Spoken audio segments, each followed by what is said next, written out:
Buenas tardes. ¿Me escuchan? Buenas tardes, doctor. Bueno. ¿Nosotros somos 26? 27.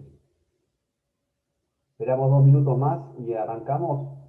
¿Todos me escuchan bien? Sí, perfecto. Bien. Dos aclaraciones.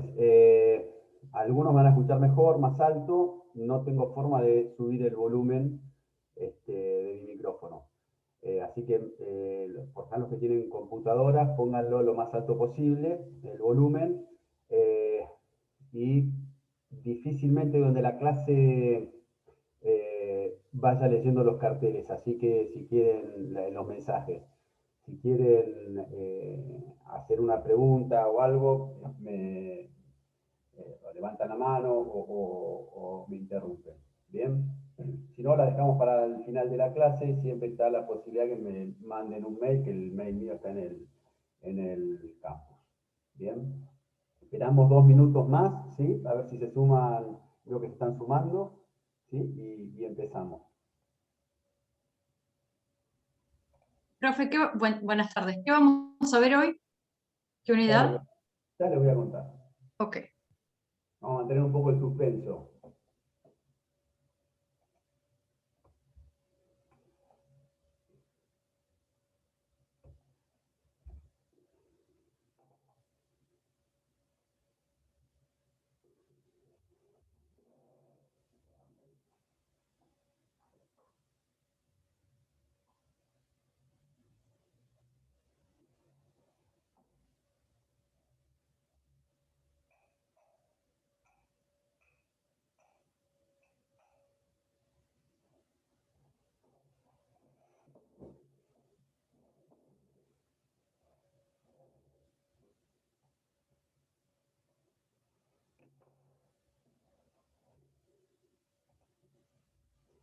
Bueno, ya estamos, el 21. Empezamos. Bueno, hoy lo que vamos a ver es la unidad 10, los puntos D, E y creo que el F. F no sé si vamos a llegar a verlo hoy, lo que incluye los temas de obligaciones de dar para restituir, ¿sí? Obligaciones de dar cosas ciertas para transferir el uso, ¿sí? Y la tenencia, obligaciones de género. Bien. Y creo que el último punto era obligaciones de dar cosas, bienes que no son cosas. Es muy simple, es un solo artículo. No sé si por una cuestión de tiempo llegaremos, pero bueno, no es muy complicado para ustedes. ¿Bien? Pero vamos a ir a lo nuclear. ¿Bien?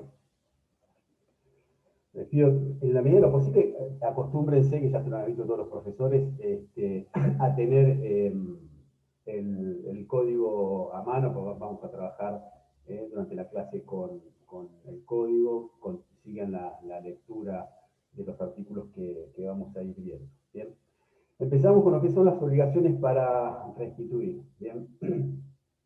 Ustedes en la clase anterior vieron obligaciones, ¿sí? Para constituir, obligaciones de dar cosas ciertas para constituir derechos reales. Bien, nosotros vamos a ver hoy las obligaciones para restituir. El código anterior hace una referencia a obligaciones de dar cosas ciertas con el fin de restituir a su dueño, ¿sí? El nuevo código no utiliza esta terminología, y obviamente es una terminología más amplia, habla de obligaciones de dar para restituir. Bien, el artículo 759, ¿sí?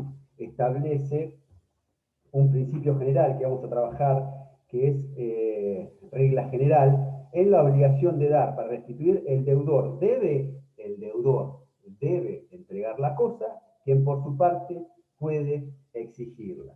Bien, este artículo entonces se refiere a obligaciones de restituir en general y no solo a obligaciones de restituir a su dueño. Bien, es decir, que no es preciso, no es requisito, ¿sí? Que el acreedor sea el dueño. Bien, el artículo que acabamos de leer en el primer párrafo establece una regla general que se aplica a sea quien sea el acreedor, ¿sí? Cualquiera sea la causa que invoque a tal fin y el título que ostente sobre la cosa, sea titular de un derecho real, sea titular de un derecho personal, sea poseedor o sea tenedor, es decir, de estas relaciones de poder que ahora les voy a explicar en un ratito para que comprendan la expresión y cómo se complementa. Una vez el micrófono, este tema, el micrófono de alguien abierto. Bien. Esto es así, restituir significa volver algo a quien lo tenía antes. ¿Sí? Esto es lo que dice la norma, independientemente que sea propietario o no. Por eso es que no se limita la obligación para restituir, ¿sí? A su dueño. ¿Sí? Esto es algo más genérico. ¿Sí? Comprende a su dueño, pero comprende a aquel que también no es su dueño, pero tiene obligación a que una cosa determinada y cierta se le restituya. ¿Sí? Entonces, volver, ¿sí? Restituir significa, perdón, volver algo o devolver algo a alguien que lo tenía antes. Lo tenía y lo perdió, o lo tenía y no lo tiene más. ¿Sí? Y en esto Pizarro es claro, dice que no interesa acá si el acreedor, ¿sí?, es titular de un derecho real de dominio o personal sobre la cosa. ¿Sí? Contrariamente a lo que admiten o refieren algunos autores, como por ejemplo Lorenzetti en el Código Civil y Comercial comentado. Basta que tenga derecho a que esa cosa le sea restituida. ¿Sí? Lo cual supone, por definición, que en algún momento tuvo esa cosa y luego dejó de tenerla. ¿Sí? Dejó de tenerla tal vez voluntariamente, porque la entregó, ¿sí? Un supuesto de sublocación, o bien contra su voluntad, el mero tenedor que es desposeído por un ladrón. ¿Sí? Es decir, tuvo la cosa en algún momento y no la tiene más. ¿Sí? Porque la entregó voluntariamente. El caso de sublocador. Recuerden que en la locación, ¿sí?, el contrato de locación, no necesariamente tiene que ser entre el dueño de la cosa, ¿sí?, y un tercero, ¿sí?, que va a utilizar el inmueble, como llamémoslo, como todavía no hubiera un contrato, ¿sí?, el inquilino. Bien. Una persona, ¿sí?, que tenga la posesión de un inmueble puede dar en locación, ¿sí?, ese inmueble. Puede ser que una persona que a su vez es inquilino dé en sublocación, a su vez le dé en locación ese inmueble a otra persona. Bien, y ahí nace una obligación de restituir, ¿sí?, ¿a quién? Al dueño no, porque no la dio en locación el dueño. Bien. O también una obligación de restituir, ¿sí?, a alguien que tuvo la cosa, ¿sí?, y la entregó, o no la entregó voluntariamente, sino que la perdió, ¿sí?, un mero tenedor desposeído en el caso de un ladrón. Bien. O por ejemplo, alguien que tenía un lote de terreno, ¿sí?, y una persona, ¿sí?, se mete en ese lote de terreno con violencia, ¿sí?, o clandestinidad. Bien. Esta amplitud, digamos, de este término de la primera parte del 759 permite conectarlo con lo que después vamos a ver con estas relaciones de poder y todo el régimen relativo a las mejoras, frutos, las pérdidas, deterioro, etcétera, del régimen del 1934, relaciones de poder y siguiente, creo que llegaban hasta el 1940, creo, si no me equivoco. Bien.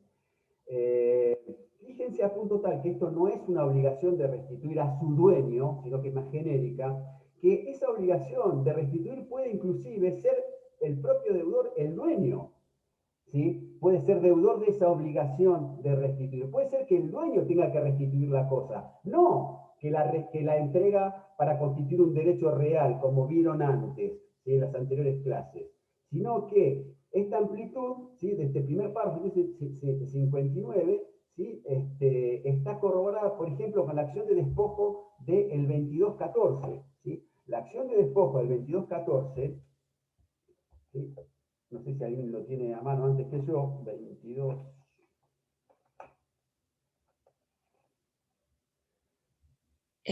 Plazo máximo es. Perdón, 2241. 2241, perdón, 2241. Una pequeña. Acción de despojo. Exactamente, la acción de despojo. ¿Sí? Fíjense, en la acción de despojo dice, corresponde despojo para recuperar la tenencia, la posesión a todo tenedor o posesión sobre una cosa o una universalidad de hecho, aunque sea vicioso, ¿sí?, contra el despojante, sus herederos o sucesores particulares de mala fe, cuando de los actos resulte el desapoderamiento. Y fíjense esta parte que es importante. La acción puede ejercerse aún contra el dueño del bien si toma la cosa de propia autoridad. ¿Qué es esto? Este es el ejemplo, ¿sí?, que esta obligación de restituir, ¿sí?, también, ¿sí?, no necesariamente tiene que ser restituida al dueño, porque es el dueño el que acá restituye la cosa. ¿Cómo es esto de que el dueño tenga que restituir una cosa?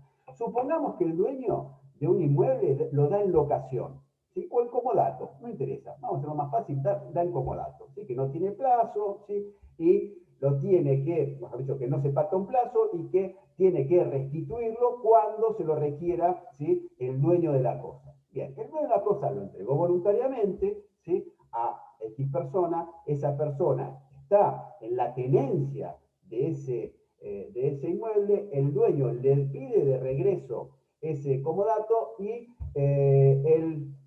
la persona que está en el inmueble no se lo devuelve. Bien, ¿qué es lo que tendría que hacer, ¿sí?, el dueño de la propiedad que dio un comodato? ¿Qué piensan ustedes que tendría que hacer?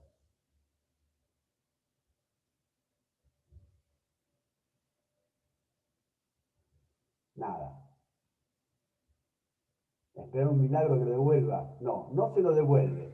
¿Bien? Entonces, en vez de lo que tendría que hacer, recurrir a la justicia, en este caso, iniciar una acción de desalojo, decirle al juez, señor juez, tengo un contrato comodato, se lo intimé para que lo restituya, no lo restituye, ¿sí?, condénelo, previo a escucharlo, un debido proceso, condénelo a que me entregue ese inmueble, no, ¿qué hace? Va, espera un día que la persona que le dio el comodato se va del inmueble a pasear, va con un camión de mudanza, ¿sí?, rompe la puerta, lo despoja, le tira las cosas a la calle, ¿sí?, le carga las cosas en un camión de mudanza, se las tira por ahí y recupera su propiedad. Ese es un despojo. Eso no está permitido, eso no está tolerado por la ley. Por eso es que la ley prevé este tipo de soluciones. Ahí, ¿sí?, puede iniciar esta acción de despojo, ¿sí?, aquella persona que tenía la tenencia del inmueble, ¿sí?, y que fue despojado por el propio dueño, ¿sí?, de ese inmueble, y ahí el dueño, si es condenado, ¿sí?, en esta acción de despojo, va a tener una obligación de restituir, ¿sí?, ese inmueble. ¿A quién? A quien aquel que se lo había dado como dato y que lo despojó. Bien, este es un ejemplo, ¿sí?, donde, curiosamente, el dueño del inmueble, el propietario, tiene que entregar la cosa. Cuidado, no se confundan. Acá, esa entrega de la cosa no es para transmitir la propiedad, ¿sí? Es para que, bueno, dejemos las cosas como estaban, ¿sí?, y después vos recurrí a la justicia para recuperar tu casa, ¿sí? Hablando en términos poco técnicos. ¿Y esto por qué? Porque la ley, ¿sí?, lo que privilegia, es lo que quiere evitar, es la justicia por mano propia. ¿Bien? Y entonces da estas pequeñas defensas, ¿sí?, que no discutimos la propiedad, ¿sí? Simplemente dice, bueno, ¿hay un despojo? Sí, bien, volvamos las cosas al estado anterior. Usted no puede tomar las cosas por mano propia. ¿Sí? Tiene que recurrir al monopolio de la fuerza del Estado, ¿sí?, para ejercer su pretensión, y eventualmente la vamos a cumplir con la fuerza no del privado, del Estado. ¿Bien? ¿Hasta acá me siguen? Bien. Ahora bien, despejado esto, que estas obligaciones de dar cosas ciertas para restituir, ¿sí?, no se aplican exclusivamente para restituir a sus dueños, sino que es un concepto amplio, sí tenemos que aclarar que hay dos artículos, el 760, el 761, que sí contemplan supuestos previstos de obligaciones para restituir a su dueño. ¿Bien? Pero que eso no implica, ¿sí?, que estemos dentro de una norma con un alcance más general donde el deudor, el acreedor de esa, el deudor de esa obligación necesariamente no tiene que ser el dueño. ¿Bien? Fíjense esta particularidad, que en este tipo de obligaciones, ¿sí?, de dar cosa cierta para restituir la finalidad, es completamente distinta a la que ustedes estudiaron con anterioridad en las obligaciones de dar cosas ciertas para constituir derechos reales. Acá la entrega no está orientada, ¿sí?, a constituir un derecho real, ¿sí? Acá está orientada a restituir la cosa a quien, teniendo tal vez un derecho real, o tal vez quien tiene una relación de poder, es decir, una posesión o la tenencia, tiene derecho, ¿sí?, a eso. Bien, en aquella, la que vieron, el dueño de la cosa es el deudor, es decir, el dueño tiene que entregar la cosa para transmitir el dominio, con las formas que ya vieron. Bien, en cambio en la nuestra, el dueño de la cosa, o el poseedor, o tenedor, no dueño, no interesa, es el acreedor de esa restitución. Y lo es porque tiene derecho a la posesión o a la tenencia, ¿sí?, de esa cosa. Bien, los roles se han invertido acá. Bien, y los principios y las reglas se aplican, se mantienen inalterados. También acá, en líneas generales, vamos a ver las particularidades, también acá las cosas aumentan, mejoran, se deterioran y se pierden para su dueño. ¿Bien? Para que tengan idea de lo que vamos a ver, que es una relación, porque mencionamos relación de poder, es decir, posesión y tenencia, vamos a ver someramente qué es una relación de poder, bien, más allá de lo que ustedes los van a estudiar en profundidad en Civil 4, en Derechos Reales. Vamos a ver, les decía, lo que son las relaciones de poder, artículo 1908, y vamos a ver lo siguiente. Perdón, ¿cuáles son? 1908, 1909, 1910, vamos a ver ahora, sí, rápido. Posesión y tenencia, relaciones de poder, enumeración. Las relaciones de poder del sujeto con una cosa son la posesión y la tenencia. Acá lo que se trata son de vínculos fácticos entre una persona y una cosa, ¿sí?, independientemente de la existencia o no de un derecho que justifique, ¿sí?, ese vínculo, ¿sí? No obstante ser relaciones de hecho, no siempre están apoyadas en un vínculo jurídico, real o personal, ¿sí? Y el ordenamiento jurídico les otorga protección. ¿Bien? ¿Qué quiere decir? A veces esa relación de poder tiene sustento en un vínculo jurídico. ¿Sí? ¿Cuál sería ese vínculo jurídico? Esa relación entre la cosa y la persona es el propietario. ¿Sí? ¿Bien? Tal vez la tenencia está de una persona en ese inmueble, ¿sí?, está vinculada en un vínculo, está relacionada o tiene como fuente o como sustento un vínculo jurídico, un contrato de comodato, un contrato de locación. Pero a veces no. A veces la relación, ¿sí?, de poder de una cosa que es la posesión y la tenencia, ¿sí?, no va a tener sustento en un vínculo jurídico. ¿Sí? Por ejemplo, aquel que ocupa un terreno. ¿Sí? El vecino que tiene una casa construida ve que el terreno de al lado, el de la esquina, el del frente, el del otro costado, el de atrás, no está ocupado. ¿Sí? Nadie hace años que se presenta a presentarse o comportarse como dueño, nadie va a cortar el pasto, él averigua en la municipalidad, nadie paga los impuestos, etc. Él comienza de a poco a pagar el pasto, lo cerca, comienza a pagar los impuestos, etc. Es decir, ese vínculo de poder, esa relación que es la posesión, que ahora vamos a ver, no reconoce ningún vínculo jurídico. ¿Sí? Es una relación de hecho, es un vínculo fáctico entre una persona y una cosa. ¿Bien? A veces coincide con un vínculo jurídico y a veces no. ¿Bien? Las relaciones de poder son, entonces decíamos, la posesión y la tenencia. Hay posesión cuando una persona, dice el código, ¿sí?, en 1909, ¿sí?, hay posesión cuando una persona por sí o por medio de otra ejerce un poder de hecho sobre una cosa, comportándose como titular de un derecho real, lo sea o no. ¿Sí?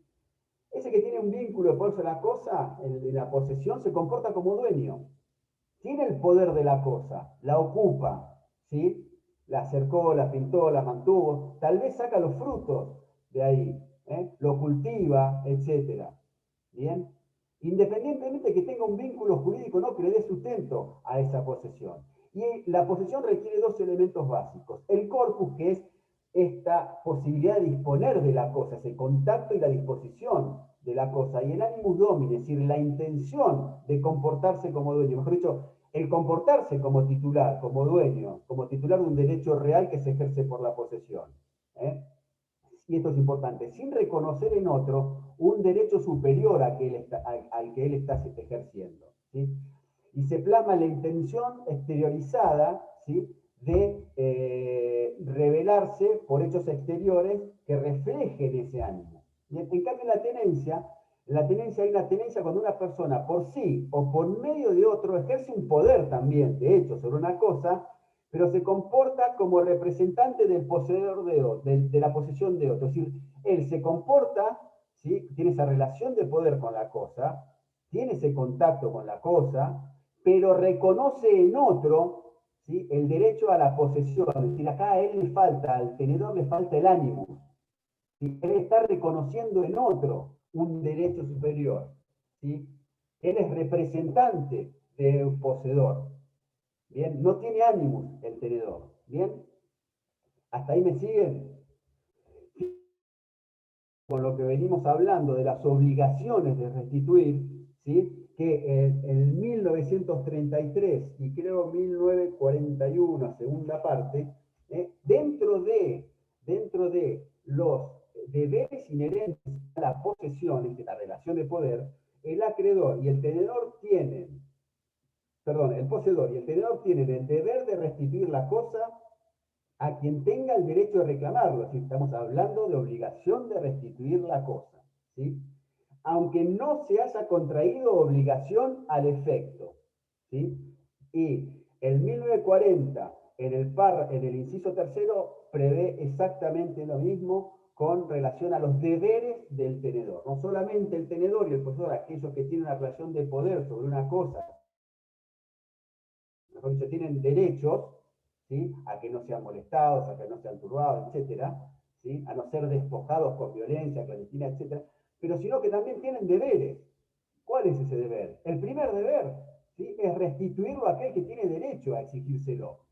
Bien, surge acá esta obligación de restituir. Bien, ojo, fíjense, esa obligación de restituir puede o no reconocer un vínculo jurídico previo.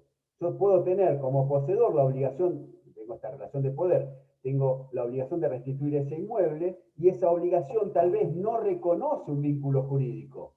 ¿Sí? ¿Por qué? Porque yo ocupé el terreno. ¿Sí? Ocupé el terreno, no generé ningún vínculo, no pedí autorización, nadie me generó, no generé un contrato para poder ocupar ese terreno, no, simplemente fui por los hechos, me metí en el terreno y comencé a hacer actos posesorios. Me represento, me manifiesto con actos exteriores que me demuestran como dueño, no reconozco otro, ¿sí?, con un derecho más, más vigoroso, más extenso, mejor que el mío, ¿sí? Pero no entré ahí como consecuencia de ningún vínculo con otro sujeto.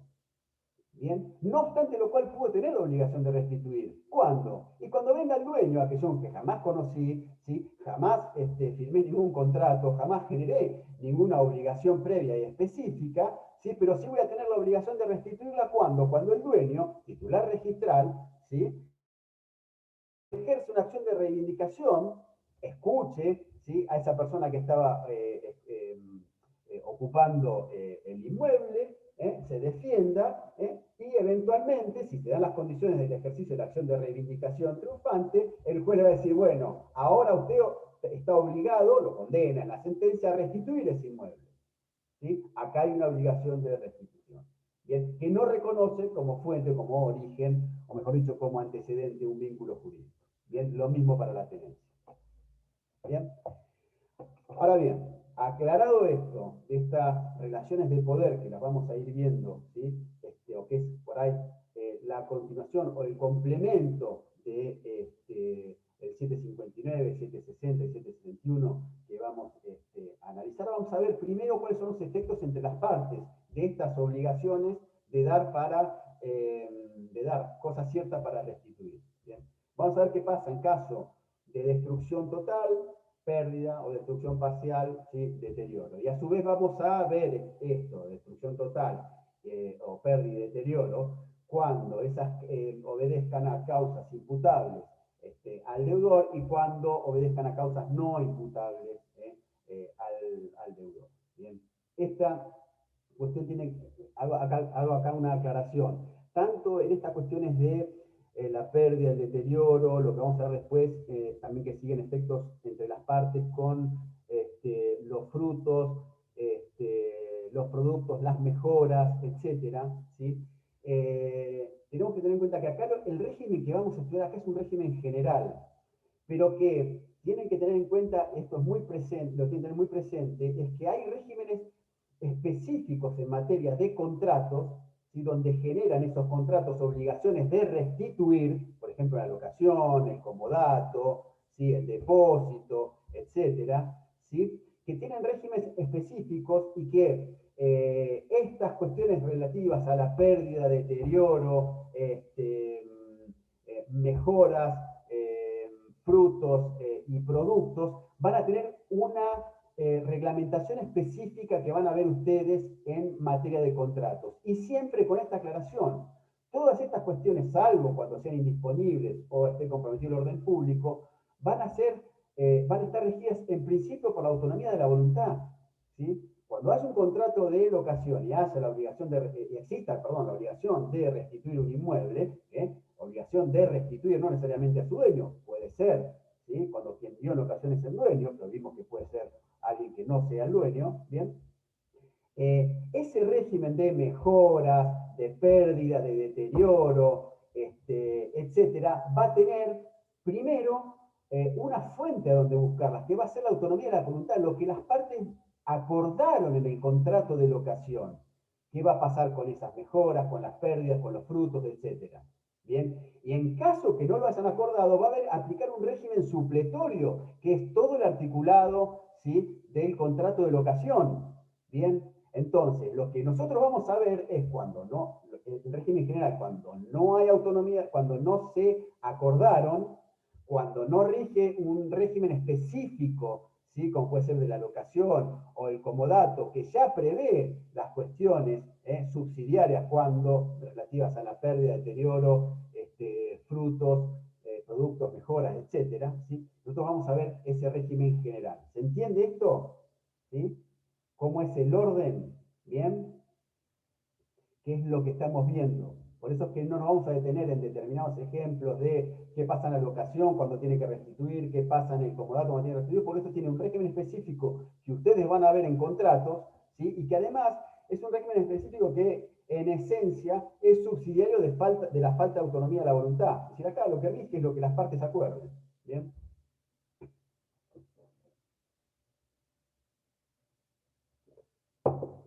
Este régimen general está previsto en el artículo 1936, ¿sí? Que prevé, lo podemos sistematizar en la pérdida o deterioro no imputable al deudor, ¿sí? Donde hay reglas y excepciones, y después pérdida o deterioro imputable al deudor. Vamos a ver la pérdida o deterioro no imputable al deudor. La cosa puede destruirse total o parcialmente por un hecho de la naturaleza, ¿sí? Por un hecho de un tercero o inclusive hasta por el propio poseedor que consideraba que era ejerciendo un derecho real, tenía derecho tal vez a, no sé, a demoler una casa, a destruir una cosa, etc. ¿Sí? Claro que con la consiguiente aclaración, en este último supuesto, cuando, por más que el poseedor sea de buena fe, como vamos a ver, y aun cuando se considere que ejerciendo un derecho real destruyó la cosa, tenemos que tener en cuenta que esto hay que armonizarlo en este último supuesto con los principios generales del derecho en cuanto a que el derecho no ampara ni tolera el ejercicio abusivo de los derechos. Bien. Bien. Vamos a ver el caso de la pérdida, ¿sí? Por regla, cuando la pérdida o deterioro no imputable al deudor, ¿sí? Ocurre, la regla es que la obligación se extingue sin responsabilidad. Es la aplicación del principio general, en el cual las cosas se pierden para su dueño. ¿Bien? esta regla de la irresponsabilidad, obviamente que tiene excepciones, inclusive para el deudor, perdón, para el poseedor de buena fe. Bien. Entonces, si el poseedor, y acá viene la primera excepción, si el poseedor es de buena fe y existe un provecho subsistente con relación a esa cosa que se perdió, ¿sí? En tal caso, ese poseedor de buena fe responde hasta la concurrencia del provecho subsistente. Esto es lo que establece el 1036. Bien, dice, el poseedor de buena fe no responde de la destrucción total o parcial de la cosa. Esta es la regla. Y sigue la excepción. Sino hasta la concurrencia del provecho subsistente. Bien, ¿qué es el provecho subsistente? ¿Sí? ¿Qué es el provecho subsistente? Si se da esa destrucción de la cosa, ¿sí? Y si como consecuencia de la destrucción de esa cosa se obtuvo un beneficio, ¿sí? Tal como sería, por ejemplo, cuando usted decía, bueno, ¿y qué de una destrucción de una cosa qué beneficio se va a obtener? Y bueno, supongamos que se destruye un edificio, ¿sí? Y el deudor vende los escombros, no importa, sacó poco, mucho, no interesa. O tal vez había determinados aberturas, etcétera, que tenían cierto valor, ¿sí? Y las vendió, ¿sí? Y obtuvo una ganancia, ¿sí? De esa destrucción porque las vendió. Bien.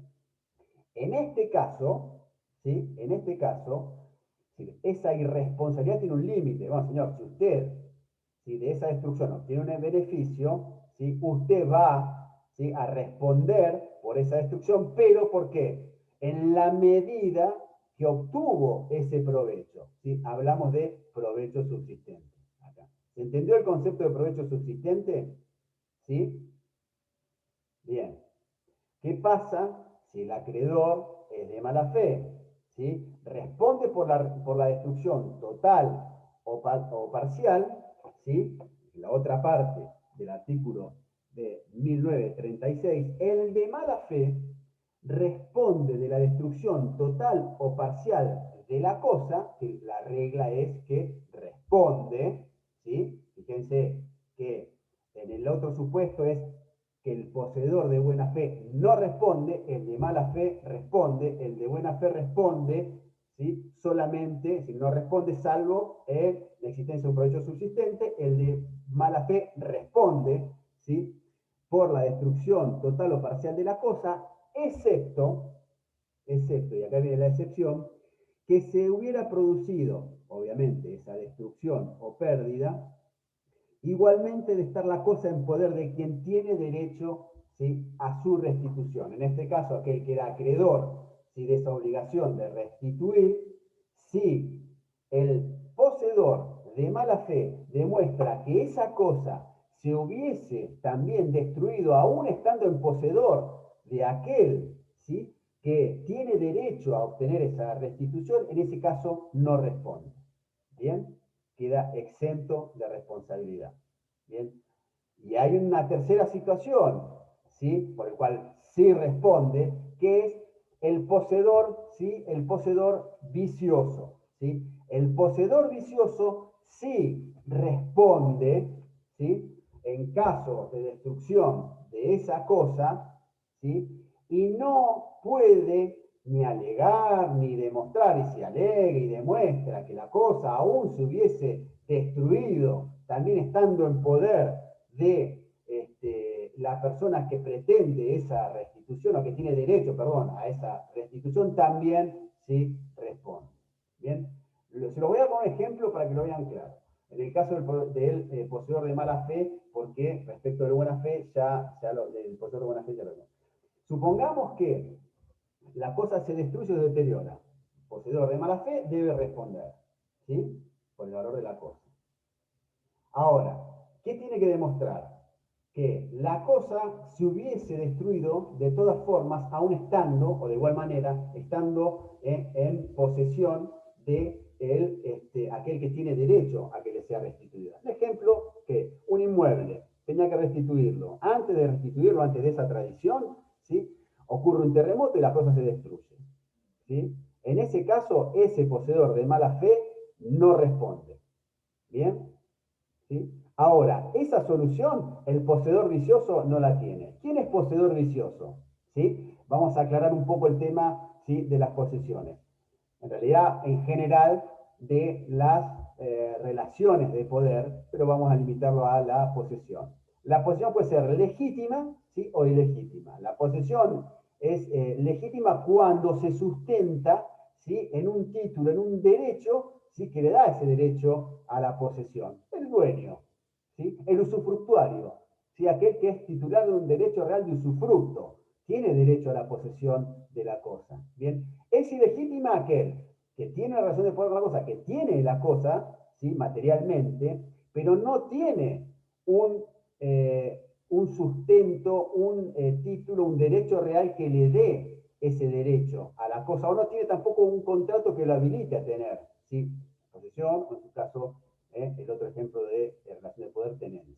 Bien, a su vez, si es ilegítima, la posesión puede ser de buena fe, de mala fe o viciosa. ¿Sí? De buena fe, ¿quién es?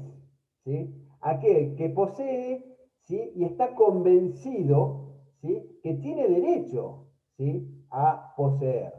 Obviamente, ese convencimiento, ¿sí?, no obedece a una ligereza o porque dice, no, yo estoy convencido, no, en base a él cree, tiene esa tenencia que tiene ese derecho a poseer y no conoce, ¿sí?, otro que tenga un mejor derecho que él. Bien.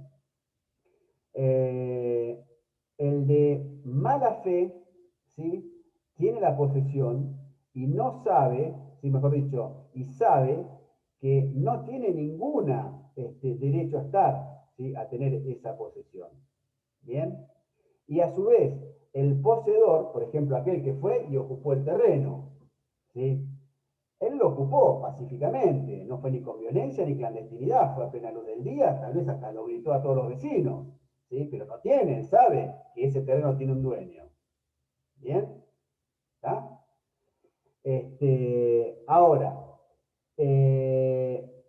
el poseedor vicioso, ¿sí?, el poseedor vicioso es, en el caso de las cosas muebles, aquel que se apropia de las cosas muebles por hurto, ¿sí?, o por abuso de confianza. ¿Bien? Y en el caso de el poseedor vicioso, ¿sí?, de mala fe, vicioso de cosa inmueble, es aquel que lo ocupa, es decir, toma esa posesión en base a violencia, clandestinidad, ¿sí?, o abuso de confianza. ¿Bien? El mismo régimen se aplica para el deterioro. ¿Sí? El deterioro se aplica la misma solución, el deterioro no imputable al deudor, el deudor cumple, acuérdense que la cosa deteriora no se perdió, lo que hizo es, fue afectada en su integridad de una manera tal que perdió un valor. ¿Sí? ¿Y qué se cumple? Entregando la cosa en el caso en que se encuentra. ¿Sí? Deteriorada, sin responsabilidad, en el caso del poseedor de buena fe, ¿sí?, y se aplica en lo relativo lo mismo, poseedor de buena fe o mala fe. Supongamos que si de ese deterioro, ¿sí?, por analogía, de ese deterioro, algo, ¿sí?, algún mínimo provecho subsistente obtuvo ese acreedor de buena fe, va a responder por ese provecho subsistente. El de mala fe no queda exento de responsabilidad, responde, salvo que demuestre que la cosa también se hubiese deteriorado, ¿sí?, estando en poder de aquel que tiene derecho a reclamarla. ¿Sí? Y por supuesto el vicioso siempre responde. Bien, ahora vamos a ver qué pasa con la pérdida o deterioro cuando es imputable al deudor.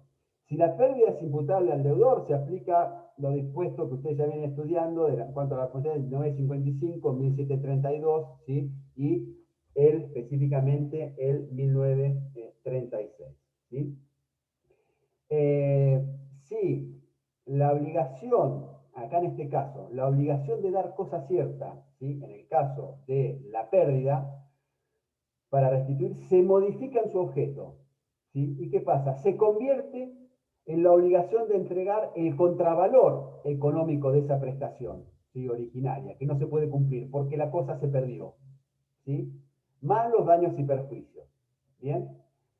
En el deterioro imputable al deudor, el acreedor recibe la cosa del deudor en el estado en que se encuentra y tiene derecho a ser resarcido por los daños y perjuicios, ¿sí?, que el deterioro le haya causado. ¿Bien? Ahora, ¿cuál es, para seguir con el sistema, o mejor dicho, con los efectos entre las partes, ¿sí? Efectos entre las partes, ¿sí?, de las obligaciones de dar cosas ciertas para restituir, ¿sí? ¿Qué pasa con las mejoras? Insisto y vuelvo a repetir acá lo mismo, esto lo quiero decir hasta el cansancio. Acuérdense que estamos en un régimen general, pero que hay que ver cada tipo de obligación, cuál es su origen, si tiene, reconoce como causa fuente, ¿sí?, un contrato, por ejemplo, de locación, de comodato, etcétera. Vamos a tener que ir a buscar el régimen de las mejoras, ¿sí?, en las obligaciones de restituir, en la normativa específica de esos contratos. Y siempre vamos a tener que tener presente qué es lo que las partes acordaron. Bien, no tenemos régimen específico, no hay acuerdo de partes, ¿sí?, vamos a este régimen general. Bien, ¿cuál es el régimen de las mejoras? ¿Sí? Durante, tengan en cuenta ustedes que el transcurso entre el nacimiento de la obligación o hasta que se cumple el momento o la restitución de esa cosa, esa tradición, o desde la relación de poder misma, esa situación, la cosa puede sufrir o experimentar cambios, modificaciones intrínsecas, ¿sí?, que en algunos casos deterioran o hacen que se pierda, y en otros casos generan una modificación de su valor, de un aumento de su valor. Son situaciones opuestas a los riesgos de las cosas. Cuando hablamos de mejoras es importante que ustedes tengan en cuenta, ¿sí?, que se trata del aumento que se produce por la alteración intrínseca de la cosa, no por un aumento provocado por factores externos o cosas externas a la cosa. Por ejemplo, tenemos un terreno determinado, lo estoy ocupando, tengo una razón de poder, ¿sí?, y de repente la municipalidad faltó 10 cuadras a la manzana, ¿sí?, pusieron un hospital, pusieron un shopping, pusieron un teatro, bueno, y generaron un barrio lindo a 4 cuadras y aumentó de valor. Eso no es una mejora, ¿sí? Ese aumento de valor de ese terreno no es una mejora. Bien, recuerden ustedes, repasando rápidamente, las mejoras pueden ser naturales y artificiales. Las naturales son las que producen la naturaleza, es decir, no se producen por los hechos del hombre, ¿sí? Las mejoras naturales, siempre, ¿sí?, el deudor debe restituirla con dichos aumentos. ¿Sí? ¿Y por qué? Y porque es lógico, si se aumentó por una cuestión de la naturaleza, el deudor no puso absolutamente nada de su patrimonio para que eso mejore, no va a tener un derecho a obtener un resarcimiento por esa mejora que él absolutamente nada, no lo perjudicó, no lo benefició económicamente, no lo perjudicó económicamente y beneficia económicamente a la cosa, el valor de la cosa, pero no a costa de él, de algo que él desembolsó de su patrimonio, de su bolsillo, que le genera un empobrecimiento si otro se la queda. ¿Bien? Entonces, las mejoras naturales, siempre el deudor debe restituirlas y no son indemnizables. ¿Sí? Bien, ahora vamos a ver qué pasa con las mejoras, ¿sí?, artificiales. ¿Qué son las mejoras artificiales? Las mejoras artificiales son las mejoras provocadas por el hombre. ¿Sí? Tenemos mejoras necesarias, ¿sí? Mejoras necesarias, mejoras útiles, mejoras suntuarias y las simples mejoras, ¿sí? Mejoras de mero mantenimiento. ¿Bien? Las mejoras necesarias son aquellas mejoras sin las cuales las cosas se deterioran, ¿sí?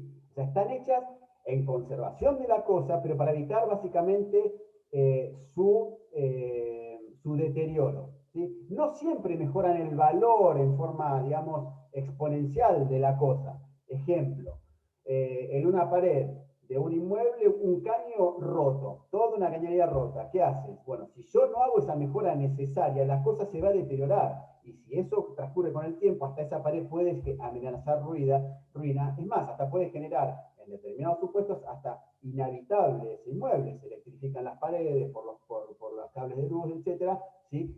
Entonces, ese tipo de mejora, una viga, por ejemplo, una casa, un edificio que amenaza ruida, que hay que apuntalarlo, pues si no, se viene abajo. La construcción, el apuntalamiento y la colocación de esas vigas, ¿qué hace? Hace que se apuntale, evita que la cosa se deteriore, ¿sí? Pero en algunos supuestos, cuando esa mejora es de envergadura, hasta genera un mayor valor. No es lo mismo el inmueble en el estado que estaba, que tarde o temprano se iba a venir abajo, que un inmueble con esa viga, ¿sí? Que va a generar, ¿sí? Un aumento de valor, porque ya ese inmueble, esa reparación no va a haber que hacerla, esa mejora no va a haber que hacerla. Las mejoras las necesarias son indemnizables al deudor, ¿sí? De cosas por restituir, salvo que se hayan ocasionado por su culpa. De lo contrario, se generaría un enriquecimiento sin causa. ¿Bien? Esta excepción a este principio, ¿qué es? No se indemnizan las mejoras cuando el deudor es poseedor de mala fe, ¿sí? Y esas erogaciones se necesitaron realizar por su exclusiva culpa. Ojo con esta cuestión. Una cosa es el régimen de las mejoras necesarias, que sí son indemnizables al deudor, ¿sí? Con otras situaciones jurídicas, ¿sí? Perdón, con otro tipo de situaciones, ¿sí? Por ejemplo, las mejoras de mantenimiento, que después vamos a ver. Son mejoras de mantenimiento, son reparaciones menores que hacen al uso cotidiano, al uso cotidiano, ¿sí? Por ejemplo, un arreglo de una puerta, de una llave de luz, etcétera, no generan un aumento de valor de ese inmueble y que no son indemnizables sea el poseedor de buena o de mala fe. ¿Bien? Otra cosa que hay que distinguir también con las expensas necesarias. Expensas necesarias no son mejoras necesarias. Las expensas necesarias, ¿sí? Son cosas que hay que hacer para mantener las cosas, ¿sí? Para mantener la conservación de las cosas, pero no aumentan el valor de esa cosa. Por ejemplo, el pago de un impuesto inmobiliario, ¿sí? El pago de impuesto inmobiliario es necesario para conservar el mantenimiento de las cosas, ¿sí? Si no, pero el pago de ese impuesto no mejora la cosa. Esta es la diferencia. Ambos de mejoras necesarias, ¿sí? Y de expensas necesarias. La mejora necesaria incrementa el valor por regla, ¿sí? Y son indemnizables. Las expensas necesarias se hacen también para conservar las cosas, pero no aumentan el valor objetivo de la cosa y por regla deben ser realizadas, ¿sí? O solventadas por el poseedor, ¿sí? De esa cosa. ¿Bien? ¿Qué pasa con las mejoras útiles? ¿Qué son las mejoras útiles? Las mejoras útiles son aquellas que benefician a cualquier sujeto de la relación de poder. Importa una modificación material de la cosa que brinda una utilidad o una, si quiere, comodidad a cualquier sujeto que tiene una relación de poder, a cualquier titular de una relación de poder. Por ejemplo, una instalación de red de agua corriente, una plantación de árboles alrededor de una quinta que en verano genera, que dé sombra al inmueble y que en invierno protege de las heladas a determinadas partes de la quinta o de los fuertes vientos, etc. Bien. Estas mejoras, ¿sí? Estas mejoras útiles son indemnizables al deudor que es de buena fe, que las realiza, pero ojo, solo hasta el mayor valor que adquiere la cosa. ¿Bien? Hasta el mayor valor que adquiere la cosa. Y la buena fe acá, y esto es importante, no es la buena fe de la posesión. La buena fe radica acá en la persuasión de estar habilitado para hacer esas mejoras, esa clase de mejoras. ¿Bien? Ahora, otro tipo de mejoras suntuarias. ¿Qué son las mejoras suntuarias? Son las de mero lujo, ¿sí? O provecho para aquel exclusivo que la hizo. Por ejemplo, una colocación de molduras de yeso determinado que a él le gustaban en todo el inmueble, elementos de decoración, la construcción en el medio del jardín de una cancha de pádel, de un minigolf, etc. ¿Sí? Esas son mejoras suntuarias que están hechas en exclusivo provecho, beneficio de aquel que las hizo, y no son indemnizables por regla, sea el poseedor de buena fe o de mala fe. Bien, al deudor sí le queda la posibilidad de retirarlas solo si al retirarlas no daña la cosa. ¿Sí? Por ejemplo, una mejora suntuaria sería un equipo costoso de aire acondicionado que ponen en el exterior y que tiene una salida interior. ¿Bien? ¿Es indemnizable? No. Ahora, el deudor en este caso puede retirarla, retira el equipo de acondicionado en la medida que no dañe ni deteriore la cosa. Ahora, si lo que instalaron fue un equipo de aire acondicionado en el medio de la casa, ¿sí? Que es sofisticado, que está empotrado en el medio de vigas, etc., y el solo hecho de retirarlo implica dañar la cosa, ahí eso queda, ¿sí? Para la cosa. ¿Bien? El acreedor acá puede ofrecer el pago de esas mejoras suntuarias cuando le interese mantenerlas como tal. ¿Sí? Puede ofrecer el pago de mantenerlas cuando le interese, perdón, el pago de esas mejoras suntuarias cuando le interese mantenerlas, ¿sí? Como tal en ese inmueble. En tal caso lo que paga es el mayor valor económico, ¿sí? Que dichas mejoras producen en la cosa. ¿Bien?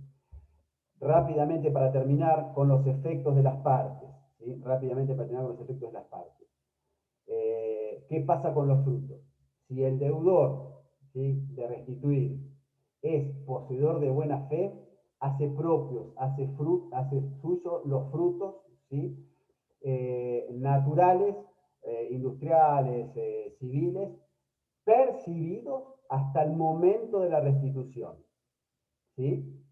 O sea, se queda con los frutos naturales, industriales, civiles, percibidos hasta el momento de la restitución. Respecto de frutos naturales, industriales, civiles, etcétera, se los dejo que repasen Civil 1. Bien.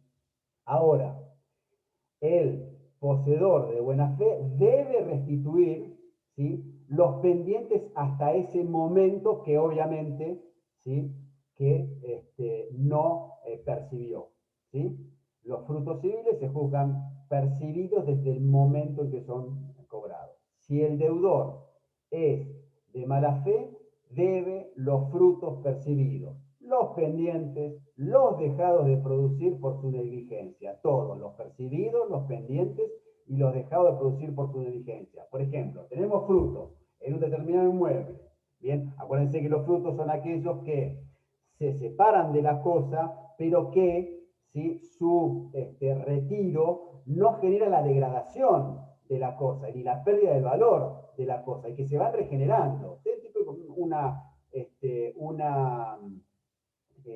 Una cosecha, los frutos de un determinado árbol, etc. Ahora bien, si supongamos que determinados frutos se dejaron de percibir por negligencia, ¿sí? De ese poseedor de mala fe, en ese caso, ¿sí? Debe responder por esos frutos dejados de percibir. Y esta última responsabilidad se excluye en caso, o que logre acreditar, caso fortuito, ¿sí? O fuerza mayor. Bien. ¿Qué pasa con los productos?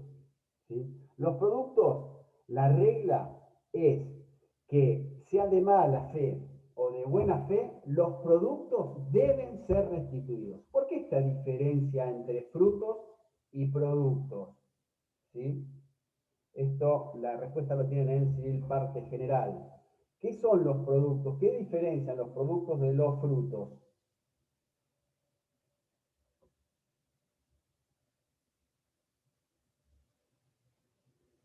Silencio la sala. El producto lo que hace es, el producto no es renovable, ¿sí? Se extrae de la cosa y disminuye el valor de esa cosa. ¿Bien? El producto, a diferencia del fruto, recogemos los frutos, pero se va renovando. En el nuevo periodo surgen, ¿sí? esos frutos, sean naturales, ¿sí? O industriales, que se consideran tanto los que son vinculados con la producción del campo, cultivos, etc. Sí, pero acá el producto no. el producto cuando se retira no es renovable lo que se quitó de esa cosa, supongamos, de ese inmueble, se extrae la cosa y la cosa pierde valor, ¿sí? Entonces, en este caso es razonable, ¿sí?, que esos productos que degradan la cosa, ¿sí?, sean restituidos, ¿sí?, al acreedor. ¿Bien? ¿Qué pasa con terminamos acá rápidamente con los efectos de estas obligaciones con relación a las partes? Vamos a ver ahora con relación a los terceros. Y vuelvo a reiterar acá lo que dije al principio y que es la tercera vez que lo repito. Todo esto que estamos viendo, acuérdense que tienen un régimen específico en cada uno de los contratos que generan obligaciones de restituir, ¿sí?, de dar cosas para restituir, ¿sí? Ahí tenemos que buscar, ¿sí?, el régimen particular de cada uno de esos contratos. Siempre recuerden que primero va a estar lo que las partes hayan acordado en el marco de esos contratos. Después, lo que supletoriamente prevé las normas específicas, esos microsistemas de la locación, comodato, depósito, etc. Y finalmente caemos en este régimen general. ¿Bien? ¿Qué pasa con los efectos con relación a terceros de las obligaciones para restituir? Es posible que antes de esa restitución, ¿sí?, mejor dicho, de que materializar esa tradición, la entrega de la cosa, ¿sí?, la restitución, en cumplimiento de esa obligación de restituir, el deudor de esa obligación constituye una nueva obligación respecto de la misma cosa, pero con un tercero. No solamente que tiene una obligación con el acreedor de entregar esa cosa con su acreedor, ¿sí?, sino que a su vez genera una nueva obligación por la misma cosa, pero con un tercero, ¿sí? Y en ese caso puede producirse un conflicto de intereses, un conflicto entre el dueño de la cosa, el acreedor a la restitución, que es acreedor a la restitución, y ese tercero, y que reclama el cumplimiento de su crédito, ¿sí?, por la entrega de la cosa. Y acá lo que hay que distinguir es si se ha hecho o no entrega de la cosa. Si no hay entrega de la cosa, ¿sí?, y ambos acreedores pretenden la entrega de la cosa, el deudor debe entregar esa cosa a su dueño. Eso es lo que surge de la segunda parte del 759. ¿Sí? El 759 tiene un pequeño inconveniente, ¿sí?, que establece que debe hacer la entrega a la cosa previa citación que asiente a todos los acreedores que hayan pretendido esa cosa. Citación que es poco práctica, ¿sí?, que el código no da ni plazos ni forma de cumplirse. Bien, esta citación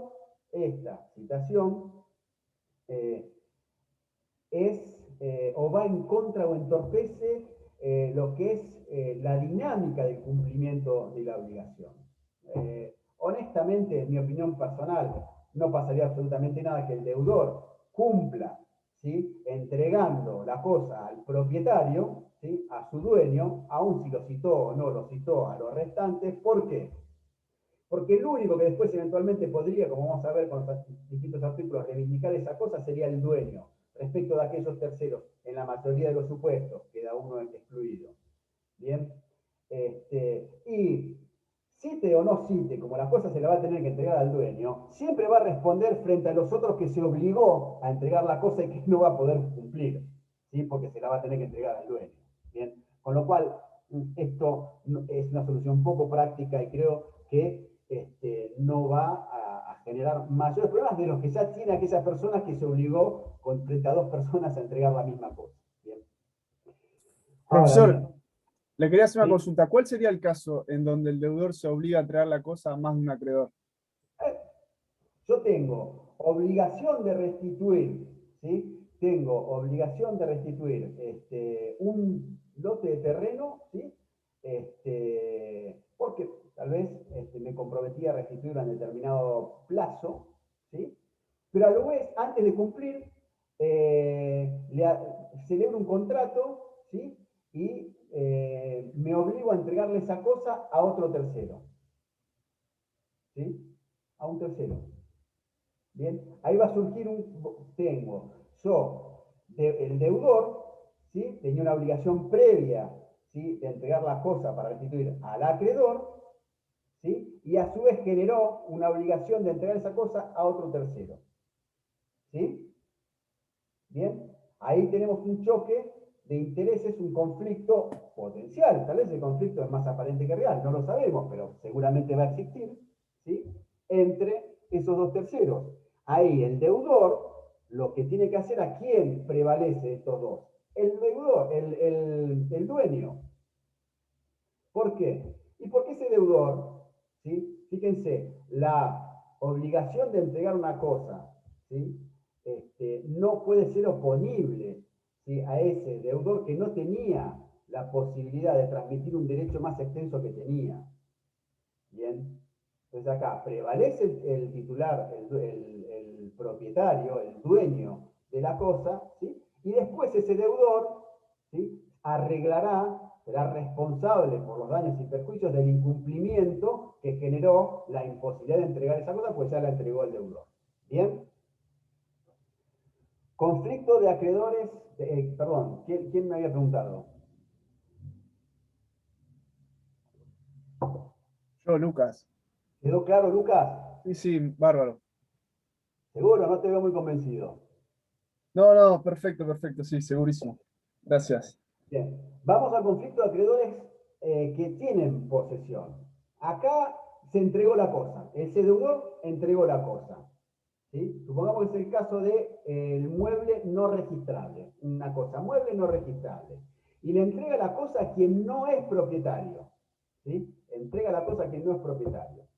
Es decir, la cosa se entregó a un tercero, no se la entregó al propietario.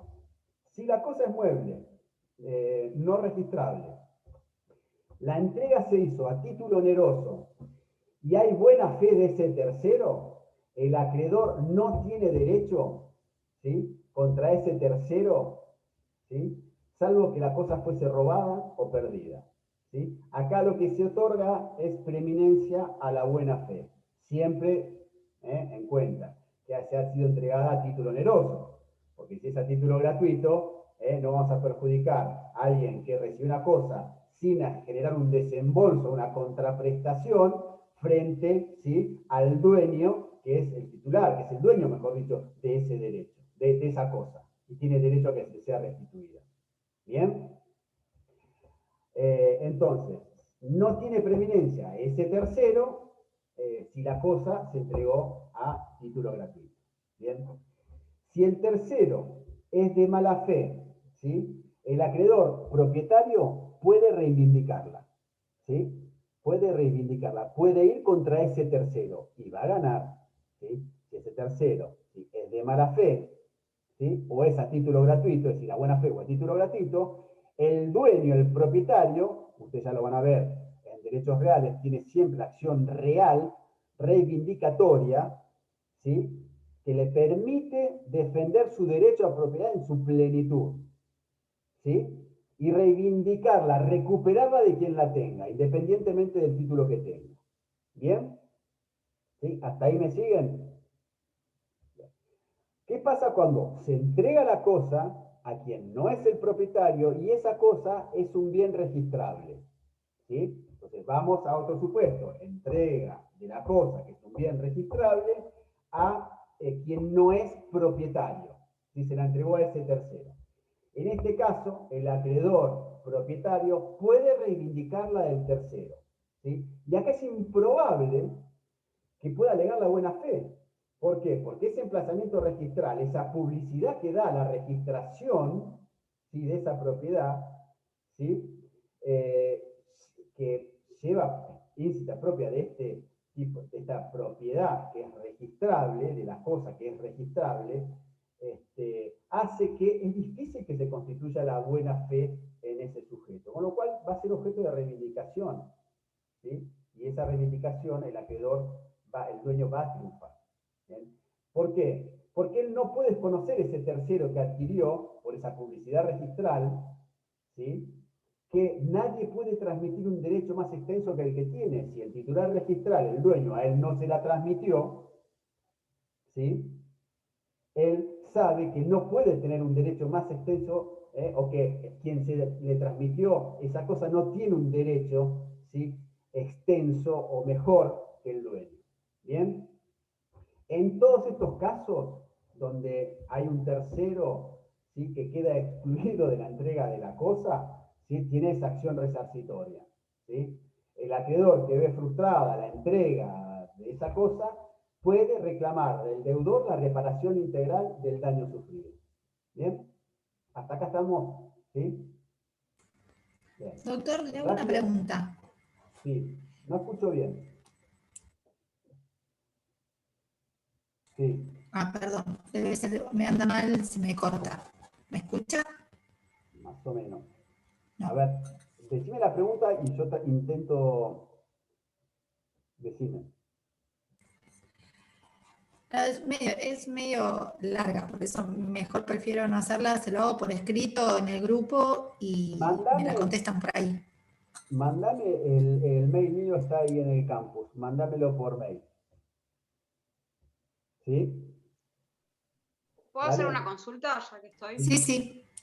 Porque es de lo último que explicó. Sí. Esto de en qué caso puede el acreedor pedir acción resarcitoria, pero no, esto no lo comprendí, no lo escuché bien, en verdad.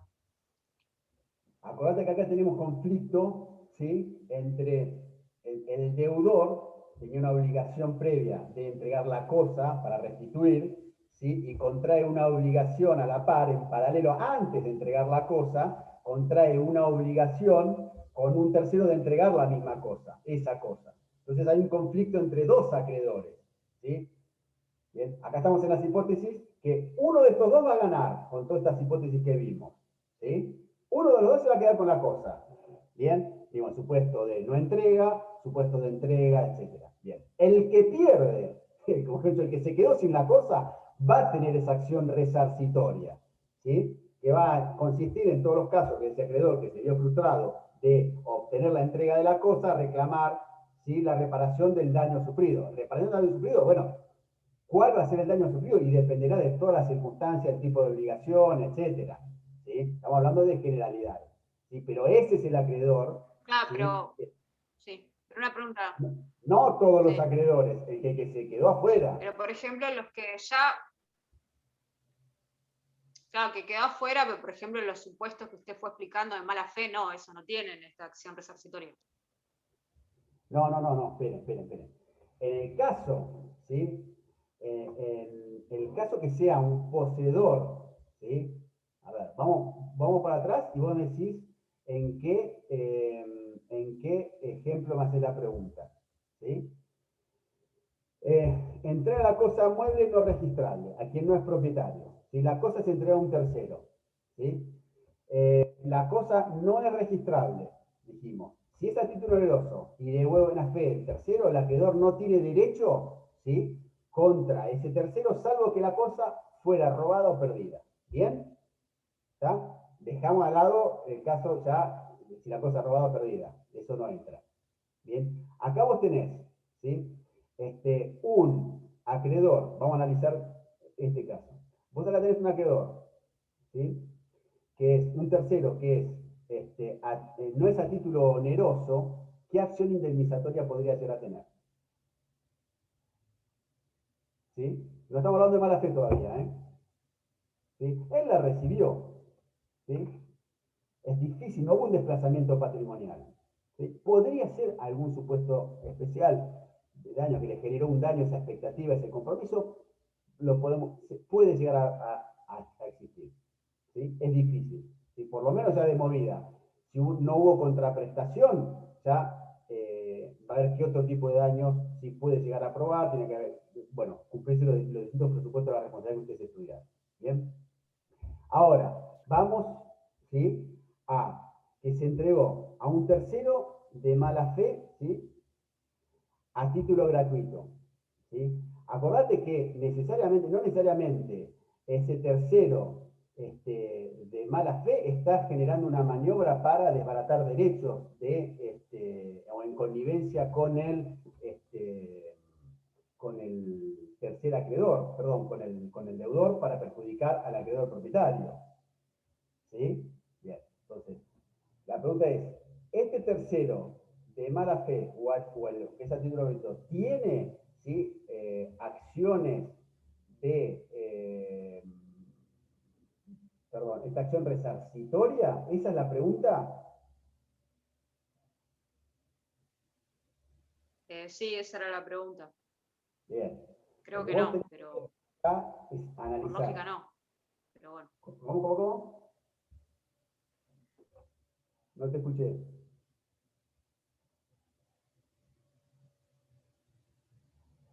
No, perdón, es que se escucha mal. Digo que por lógica creo que no, pero No, era eso aquel, nada más. sí, a ver, aquel que es poseedor de mala fe, en principio no tiene, ¿sí? No tiene una acción resarcitoria, ¿sí? Para generar, no sé, la pérdida de lo que haya obtenido. Pero no me parece, no hay una respuesta uniforme, porque estamos hablando en un régimen general y hay que ver caso por caso, ¿sí? Y cómo se configura esa mala fe. ¿Bien? ¿Sí?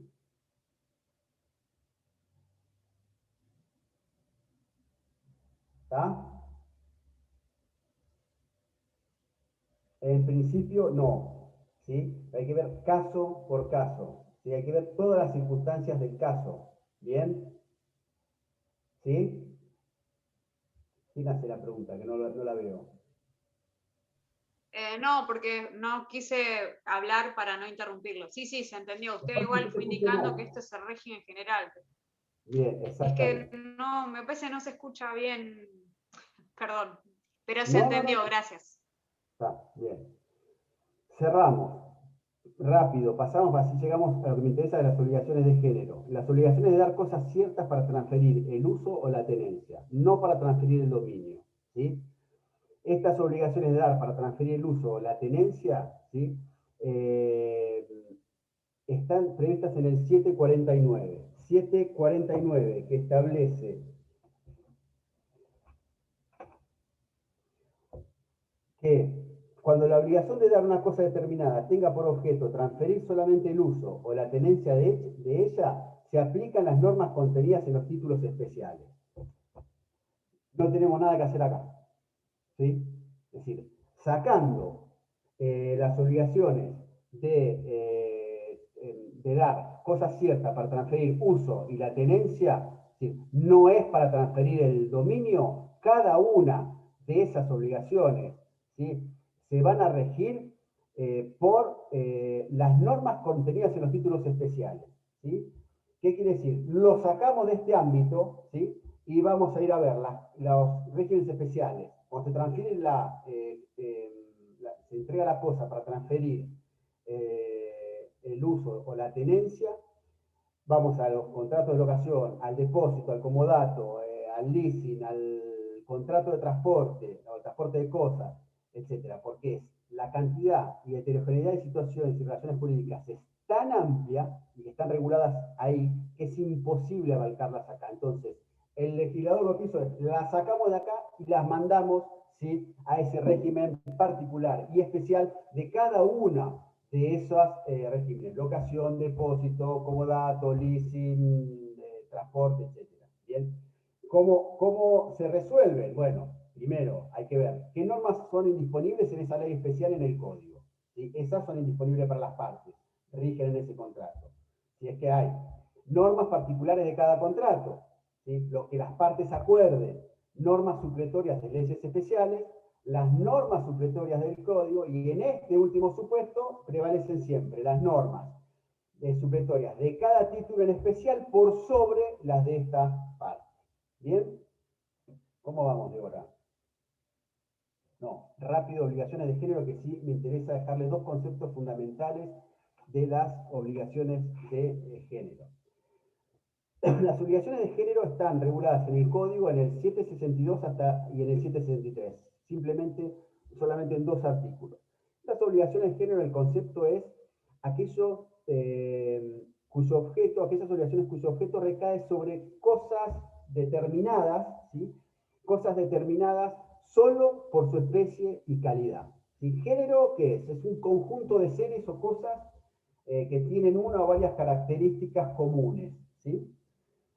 el género, desde el punto de vista que a nosotros nos interesa, el derecho desde el punto de vista jurídico, es una noción eminentemente relativa, ¿bien? ¿Por qué? Porque va a depender de la intención de las partes. Son las partes las que van a definir cuáles son esas cualidades comunes, esas cosas varias que hacen surgir un género identificado por tales o cuales características, ¿sí? Y si yo puedo decir en general, los autos marca Chevrolet, Ford, Citroën, Peugeot, etcétera, forman todas partes del género automotor, ¿sí?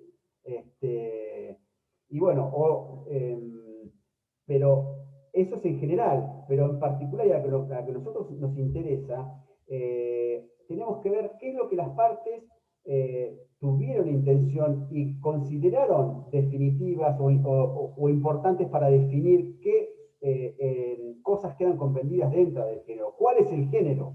¿Sí? Específicamente, qué es lo que va a delimitar el universo de ese género. Por ejemplo, yo puedo decir dos automóviles marca Audi TT, ¿sí? O puedo decir, ¿sí?, dos automóviles marca Audi TT que hayan sido construidos en la planta de Audi de Alemania, ¿sí? Y puedo seguir introduciendo elementos definitorios o característicos para ir dándole un alcance a ese género. Dos automóviles 0 km marca Audi TT que hayan sido construidos en la serie, en la fábrica de Alemania después de el año 2020. ¿Bien? Tres camionetas marca modelo Ford F100 de año 2001.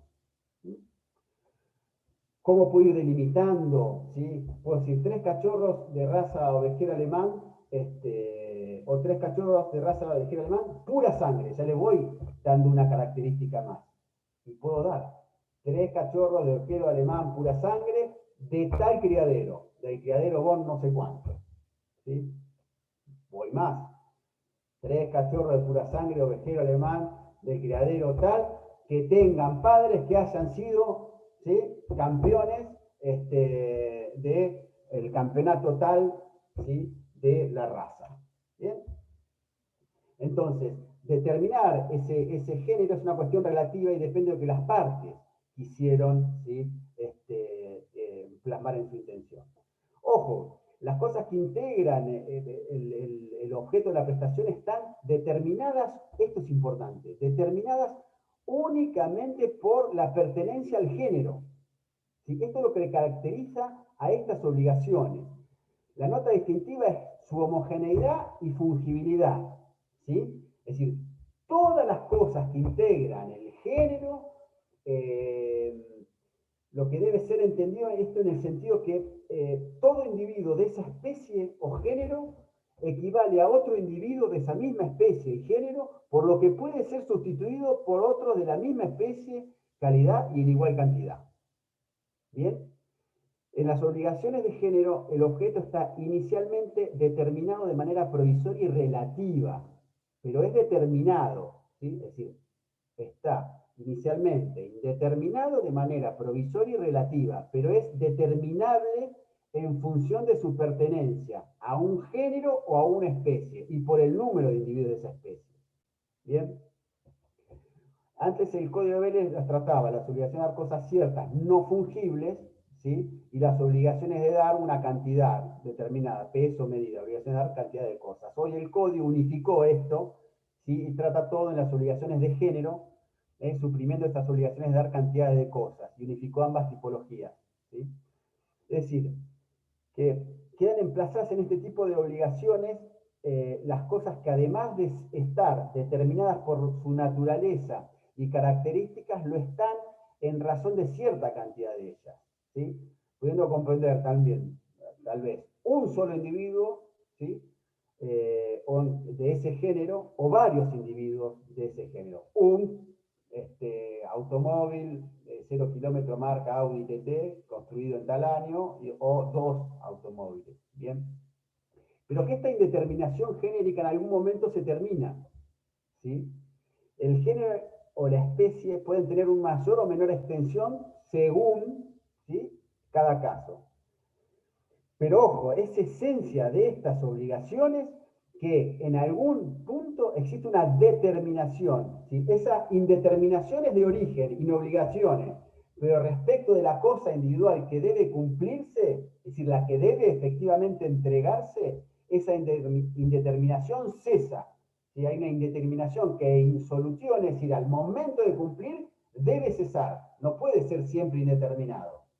¿Sí? Es indeterminado de un grupo, ¿sí? De una pertenencia a un género, ¿sí? Cuando nace, pero al momento de cumplimiento tiene que estar, ¿sí? Determinado. Y esa indeterminación que cesa al momento de su individualización, es decir, una vez determinada cuál es concretamente el, ¿sí? El elemento concreto dentro de esa especie por el cual se va a cumplir, a partir de que existe esa determinación, se rige por lo dispuesto por las obligaciones de dar cosas ciertas. ¿Sí? Por eso es la importancia de estas obligaciones de la individualización, que se la denomina la elección. ¿Sí? Esa individualización originaria, al momento del nacimiento de la obligación, ¿sí? Cesa al momento de la elección, ¿sí? De una o varias cosas, depende de la cantidad de cosas que se hayan obligado a entregar respecto de ese género. ¿Sí? Dentro de ese universo de cosas que conforman ese género, ¿sí?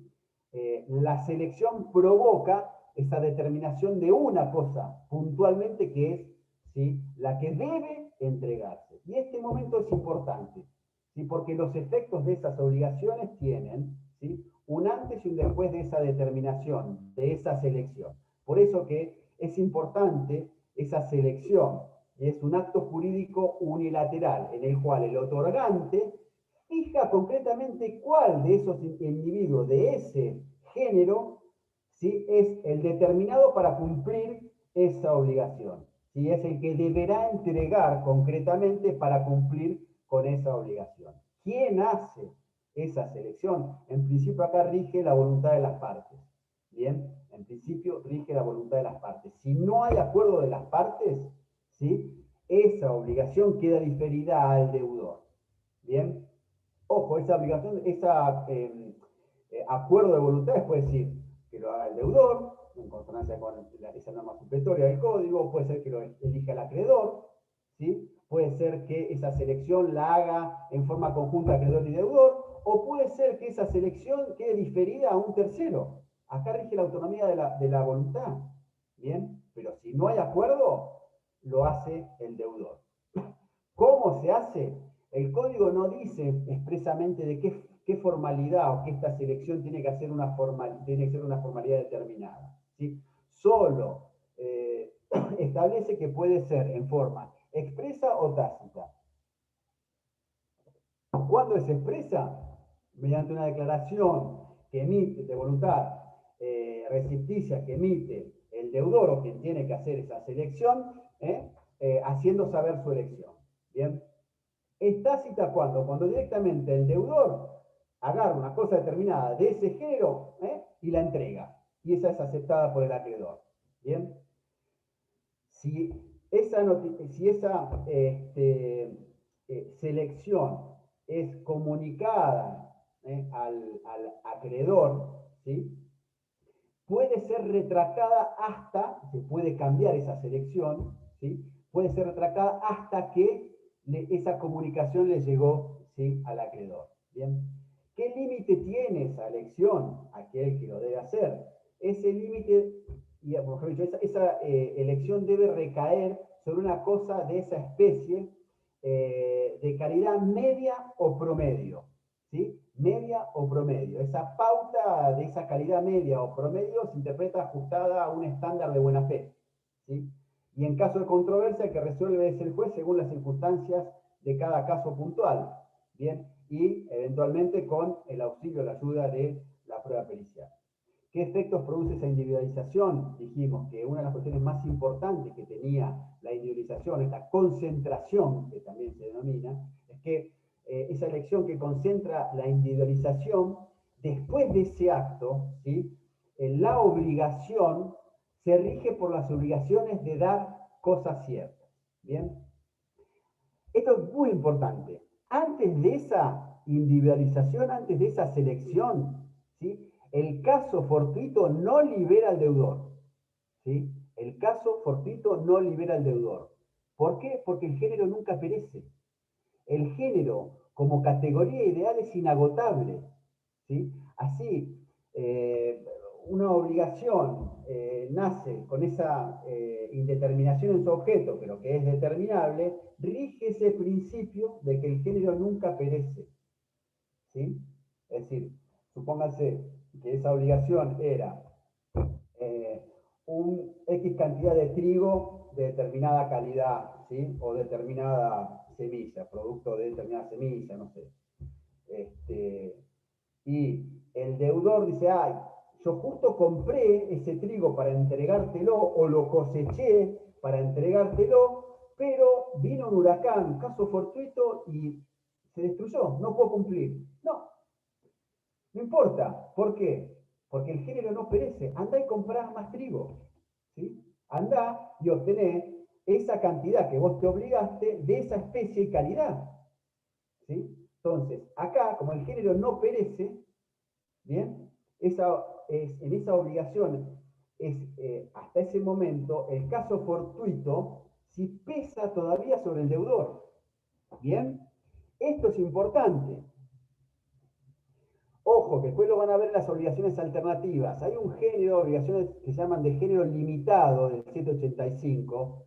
Son obligaciones alternativas. La razón por la cual acá sí se extingue o se pierden todas las cosas, mejor dicho, se pierden o se extinguen todas las cosas comprendidas en un universo de cosas limitado, ¿sí?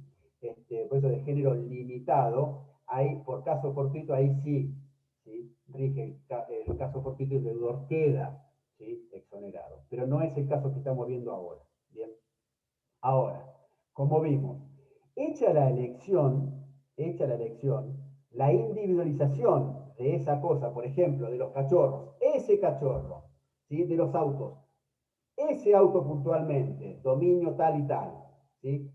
Bien, en ese caso, ¿sí? Ahí sí ya hay una determinación y se rige por las reglas de dar cosas ciertas, ¿sí?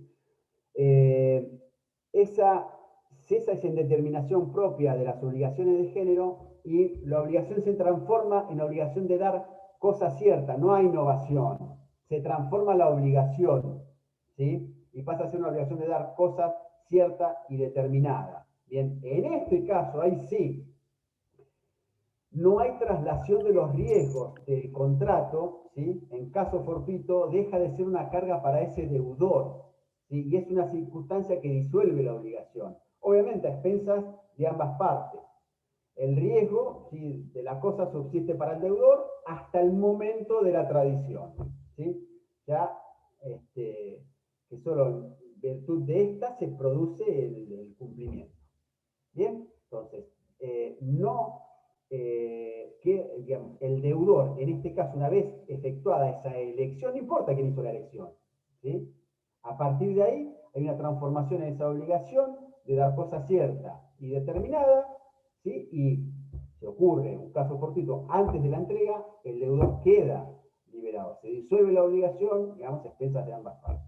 Bien, les agradezco su tiempo, les pido por favor preguntas por la hora, me las pueden hacer tranquilamente por mail, no creo que las conteste ni hoy ni mañana, pero prometo contestarlas a la brevedad. ¿Bien? Profesor, ¿le puedo hacer una consulta? Sí. En el supuesto caso de que yo a Alejandro le venda un terreno a Pedro y él me paga a 20 cuotas, digamos, y él me paga 10 cuotas y hacemos un acuerdo y yo le entrego el terreno de buena fe, hasta ahí va todo ok. Y supongamos Tu amigo deja de pagar. que Pedro, en el momento que le doy el terreno, hace mejoras, hace plantaciones o cosas así, y en la cuota 13 se le torna imposible pagarme.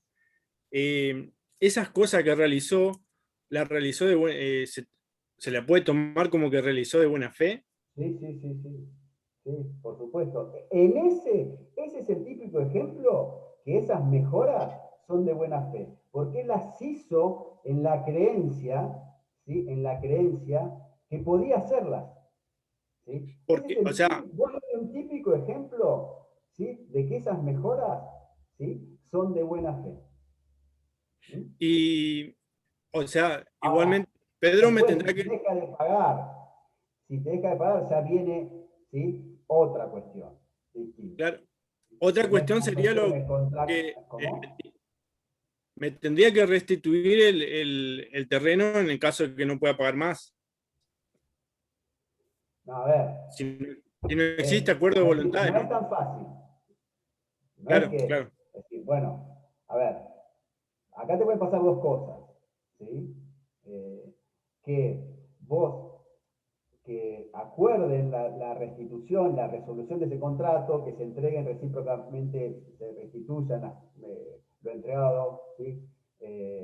Por acuerdo voluntario, bueno, fue un mal negocio, ¿sí? No pude pagar más, pedí la imprevisión, no sé, la causa, ¿sí? Hay que ver, las causas pueden ser muchísimas, ¿sí? Y la forma de solucionarlo ustedes puede ser muchísima, ¿sí? Por eso es que rige acá la Sí, autonomía de la voluntad. Si a vos lo que te interesa es recuperar el terreno, y bueno, tal vez te quedarás con el terreno, ¿sí? Y las mejoras, y verás si restituís dinero o no. Pero esto es una forma de autocomponer el conflicto. ¿Bien? ¿Está? Ahora, sí. si vos después, no sé cómo se llama tu co-contratante, no, ¿No no puede pagar entrega más? voluntariamente el terreno, ¿sí? Sigue, a ver, sigue ocupando ese terreno, sigue usando el terreno y no paga, bueno, vos lo que tenés que hacer ahí es definir qué vas a hacer con ese contrato. Si exigís su cumplimiento, Sí. ¿sí? Exigís su cumplimiento, ¿bien? Lo puedes hacer, tranquilo, me faltan tantas cuotas, quiero que me la cumplan. Pretendo el cumplimiento de ese contrato, ¿bien? ¿Sí? O si está facultado, de acuerdo a las circunstancias del caso, a pedir la resolución. Como consecuencia, eventualmente, de esa resolución, ahí sí pueden hacer la obligación de restituir las cosas, ¿sí? Las cosas, sí, la obligación de restituir la cosa. ¿Bien? Pero entonces, Pero no para entonces, constituir un derecho real, porque vos ya sos el dueño. Y ahí sí entra a ver qué tipo de mejoras hizo. ¿Sí? Él es de buena fe, mejoras necesarias, indemnizables, mejoras útiles, solo le vas a tener que devolver, ¿sí? O vas a tener que pagar vos, hasta el mayor valor adquirido por la cosa. ¿Bien? Porque perfecto, él es de buena fe. ¿Sí? Pero perfecto. ese, sigamos el caso que vos, de ese contrato decidiste ir, y está facultado para hacerlo, la resolución de cuyo resultado genere la obligación de restituirte esa cosa. Te va a restituir las cosas, pero tiene mejora. ¿Qué hacemos con las mejoras? Y ahí viene esta clasificación. ¿Sí? Si es una mejora útil, ¿sí? Él, o sea, tiene derecho, porque es de buena fe, ¿sí? A que vos se las indemnices, pero solo hasta el mayor valor que ha adquirido por la cosa.